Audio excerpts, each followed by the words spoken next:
ขอ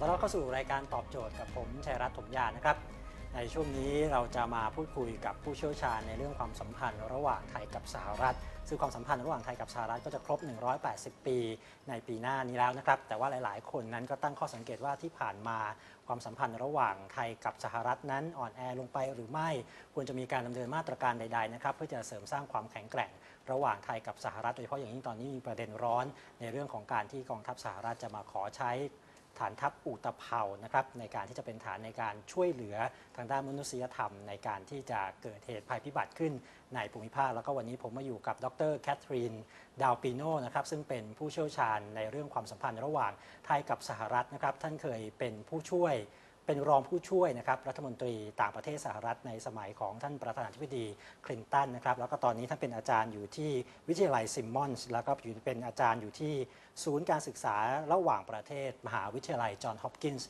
ในวอชิงตันดีซีมาร่วมรายการกับเราในวันนี้ครับ So Dr. Dalpino, welcome to the program. Thank you very much. It's a pleasure to be here.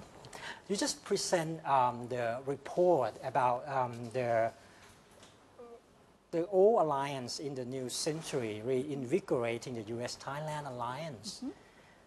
So when you use the reinvigorate, it means that the relations between Thailand and U.S. is fading or weaker in the recent years? I think that they were stagnant in recent years. And there are a number of reasons for this. And one of them is that both countries have been inwardly focused. The United States because of an economic crisis, and Thailand with its political situation. And also, the United States and Thailand both for several years have been in a position of broadening their foreign relations, particularly in Asia. Thailand has a wide array of foreign relations, much more than when the United States and Thailand were in an alliance during the Vietnam War, because that was the Cold War. But the United States also now has new relations or improved or strengthened relations with countries like Indonesia, with Myanmar with the opening. And so I think it's time for a look at the alliance and to find ways to refashion it and to renew it, I would say, for the 21st century. But Thailand is one of the countries in Asia that is a treaty alliance, yes, apart from South Korea, Japan, and the Philippines. Yes. So when you compare to other countries, what difference between the relation between U.S. and Thailand?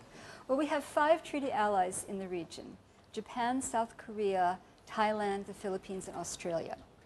And of these 2, Thailand and Australia, there is no immediate threat that the alliance, no central major security threat that the alliance is trying to address. Obviously, with Japan, there are continued Cold War tensions. With South Korea on the peninsula, that is a situation that is considered to have serious security threats.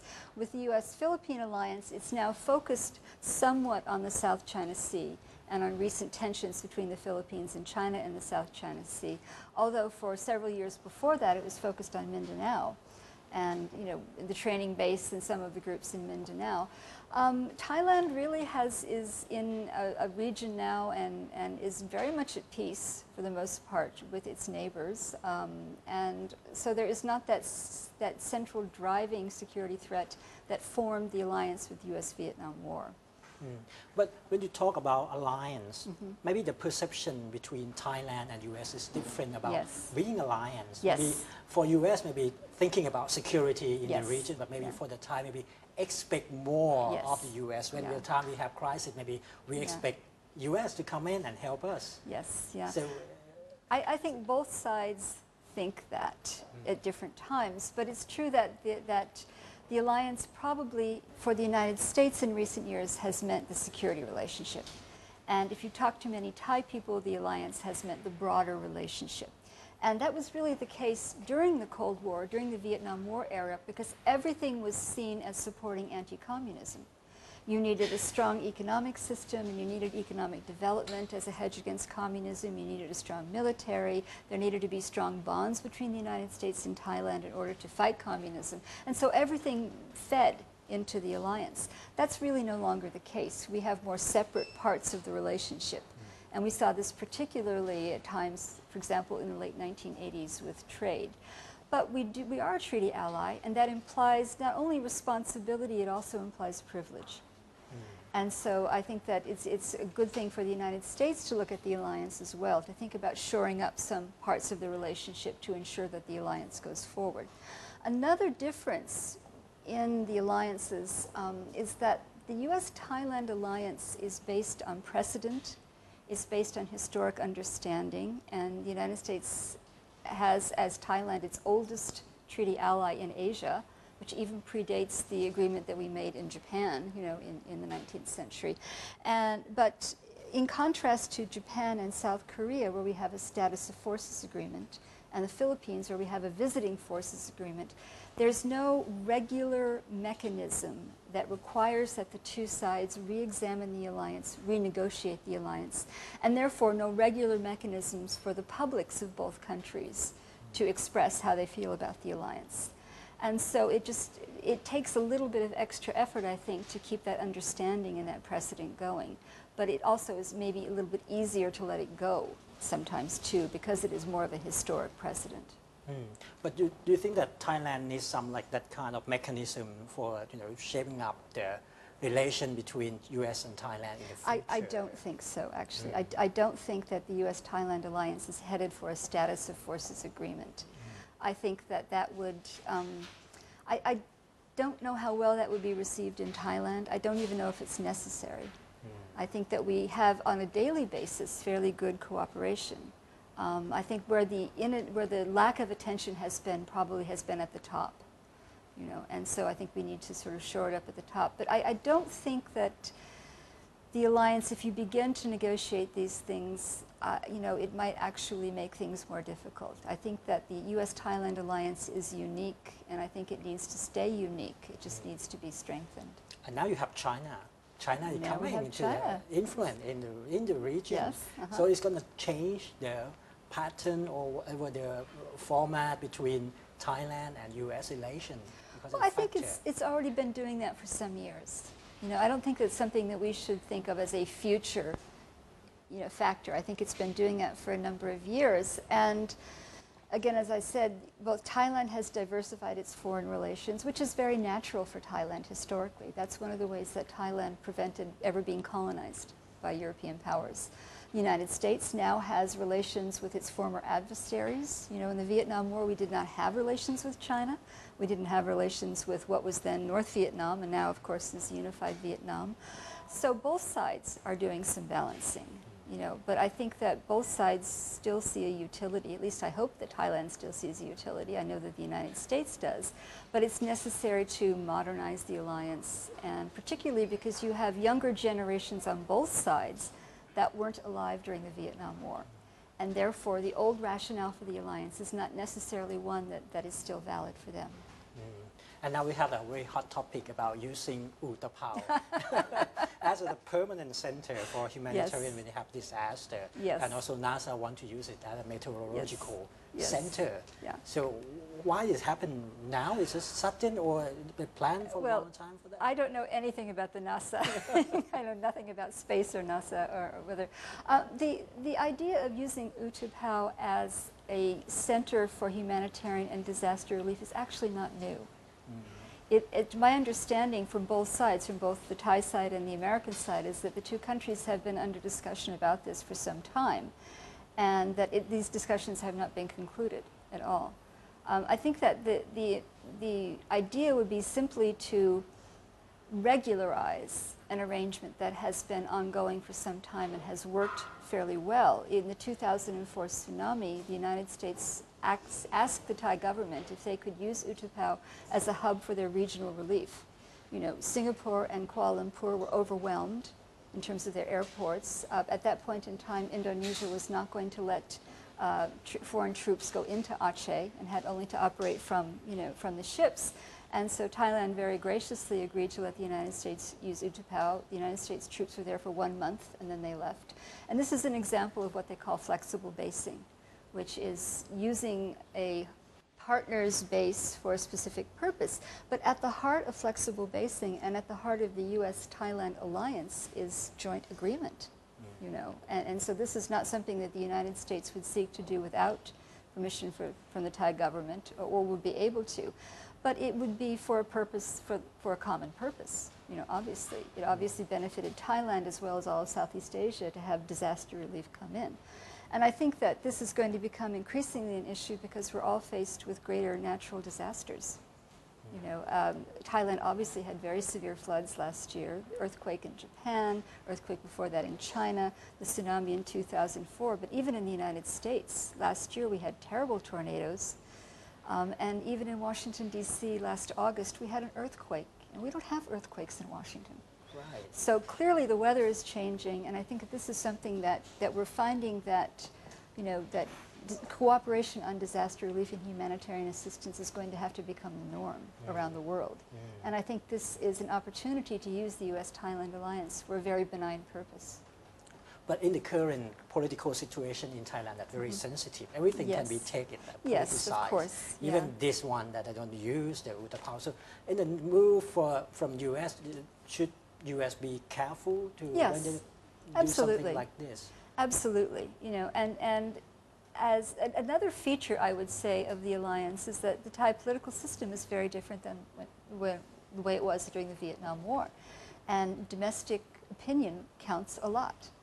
This is another reason, I think, to have more dialogue on the alliance, is so that the younger generations of the Thai public understand the relationship between the United States and Thailand. You know, I actually think that this was not an issue that became, that had a very high profile until General Dempsey visited Thailand, and because his visit was high profile, you know, the discussions that have been taking place for some time suddenly became news. But I think that this is longer standing than the news would suggest. But General Dempsey visit Thailand, well, okay, it's a high profile, but yes, it's the first in many years. Why is that? Why do they visit regularly, like when we have a one-up alliance? Yeah, because I think, as I said, for the past few years there has been some drift in the alliance, some stagnation, and both sides have contributed to that. I think that General Dempsey's visit is a sign that the United States does understand that there is a certain amount of attention that is needed to maintain a treaty alliance.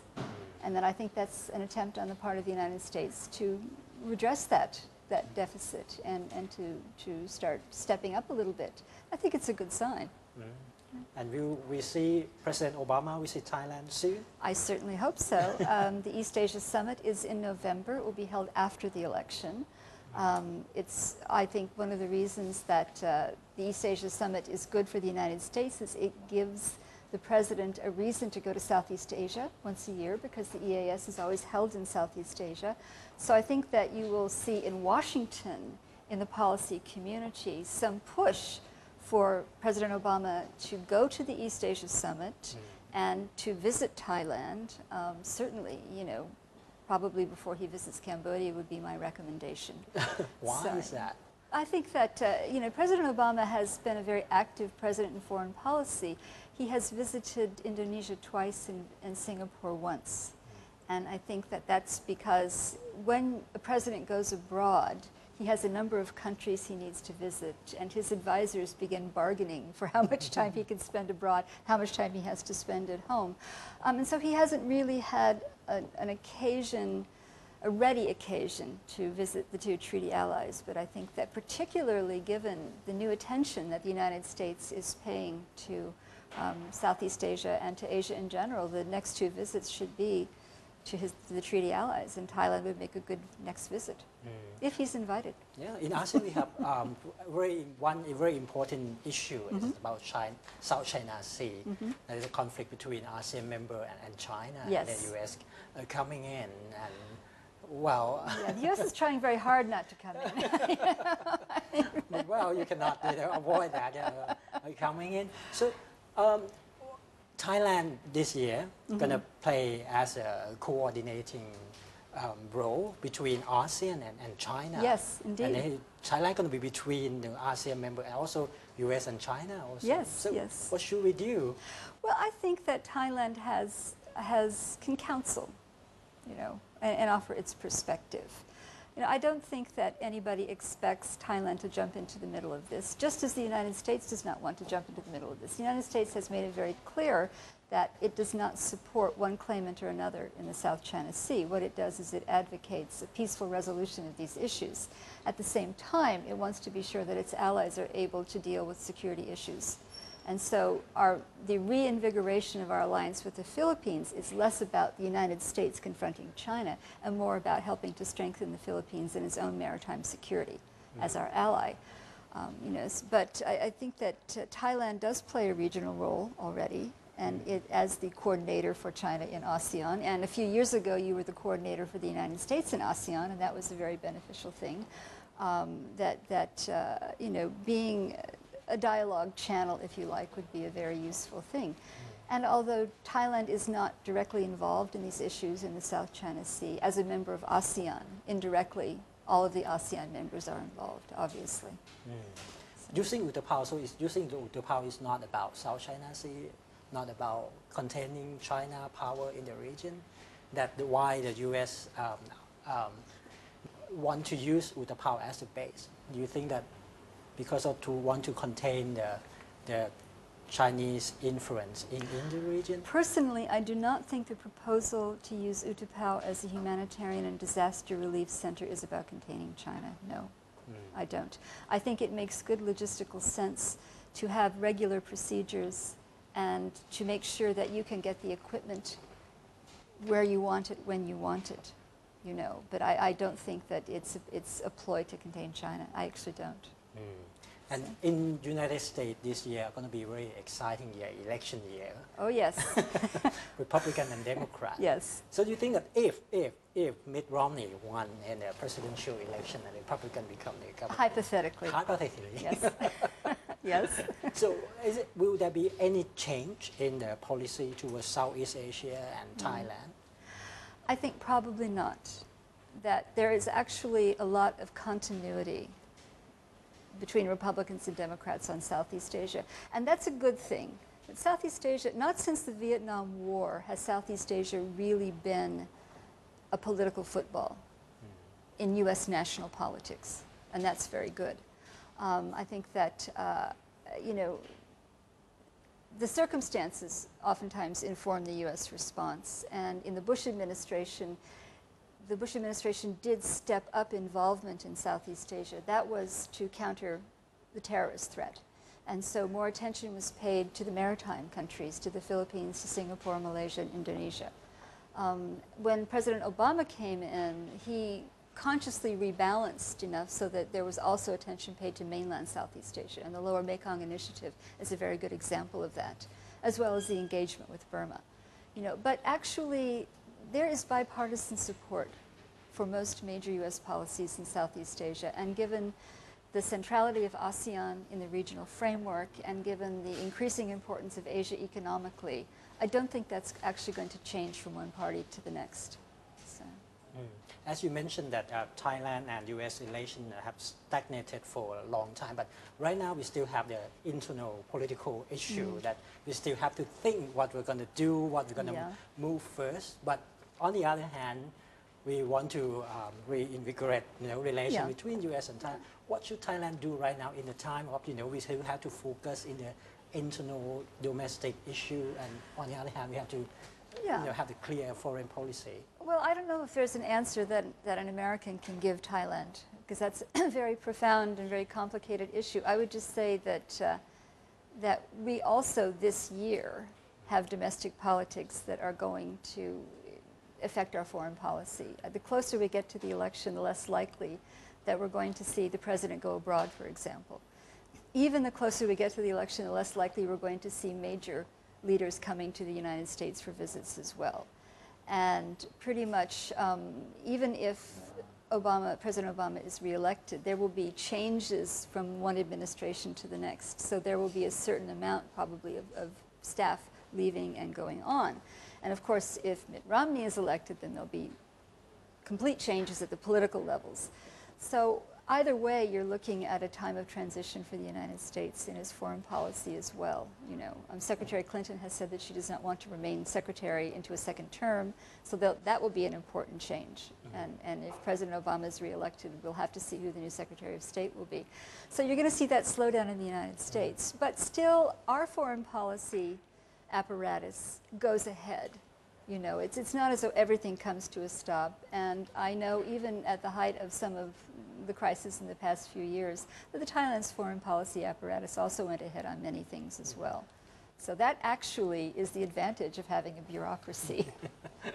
And in your report, you include the recommendation to about reinvigorating that relation between Thailand and U.S. So what kind of recommendation is it? Well, first of all, the first recommendation was that both sides raise the profile of the alliance, and I'm happy to see that General Dempsey was here this week because that serves to do so.